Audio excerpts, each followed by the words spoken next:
पुसद भोजला जांबजार रस्त्यासाठी पुन्हा एकदा रास्ता रोको। 3 वर्षापासून मंजूर होऊनही पुसद भोजला जांबजार लाखी रस्त्याचे काम रखडले आहे। यापूर्वी आंदोलन केल्यानंतर थोडे काम करून पुन्हा थांबविण्यात आले होते। दरम्यान अपूर्ण कामामुळे या मार्गावरून दररोज ये-जा करणारे रुग्ण, वृद्ध व्यक्ती, विद्यार्थी, महिला अशा हजारो नागरिकांना त्रास सहन करावा लागत असल्यामुळे दिनांक 16 डिसेंबर रोजी नागरिकांनी आंदोलनाचा इशारा दिला होता। मात्र कंत्राटदाराच्या मुलीचे लग्न आटोपताच 23 डिसेंबरला काम सुरू करण्याचे आश्वासन देण्यात आले होते। मात्र काम सुरू होण्याचे चिन्ह दिसत नसल्याने 26 डिसेंबर रोजी अशोक राऊत, गणेश धुमाळ भोजला व गौस खान जांबजार यांनी पुढाकार घेत सकाळी 9 वाजतापासून शेकडो महिला पुरुषांच्या सहभागाने तब्बल 6 तास रास्ता रोको करण्यात आला। या आंदोलनामुळे रहदारी ठप्प झाली। आंदोलनाबद्दल माहिती होताच शरद मैन यांनी आंदोलनस्थळी जाऊन मागणीला पाठिंबा दर्शवित सर्व माहिती घेतली।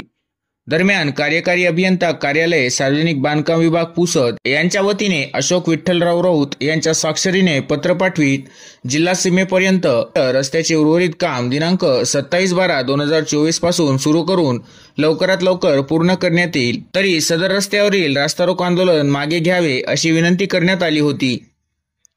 वरील लेखी आश्वासनानंतर 6 तास चाललेले रास्ता रोको आंदोलन मागे घेण्यात आले। तसेच याच रस्त्याबाबत तेथील नागरिकांनी दिनांक 25 नोव्हेंबर 2024 रोजी सुद्धा रास्ता रोको आंदोलन केले होते। विशेष बाब म्हणजे दिनांक 29 मे 2023 रोजी हाच रस्ता बनविणे सुरू असताना सदर रस्त्यावर बालकामगार आढळून आले होते। याबाबत हिंद न्यूजला माहिती मिळताच हिंद न्यूजने सदरची बाब वरिष्ठ अधिकारी यांना कळवली होती। त्या माहितीवरून वरिष्ठ अधिकारी यांनी घटनास्थळी पाहणी केली असता तिथे बालकामगार काम करताना आढळून आले।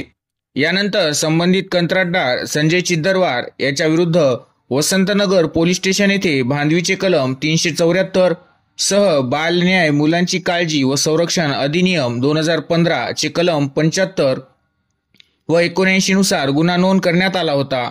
तसेच या प्रकरणासंबंधी पोलिसांनी सार्वजनिक बांधकाम विभाग पुसद येथील उपअभियंता झळके साहेब यांची सुद्धा चौकशी करण्यात आली होती।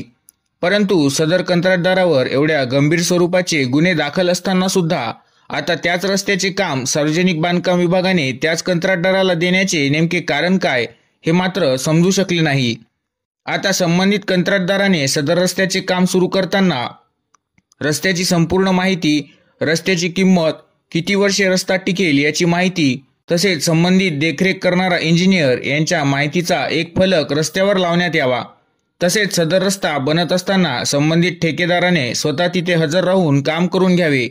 तसेच रस्त्याचे काम हे निकृष्ट दर्जाचे झाल्यास संबंधित कंत्राटदाराविरुद्ध परत एकदा आंदोलन करण्यात येईल।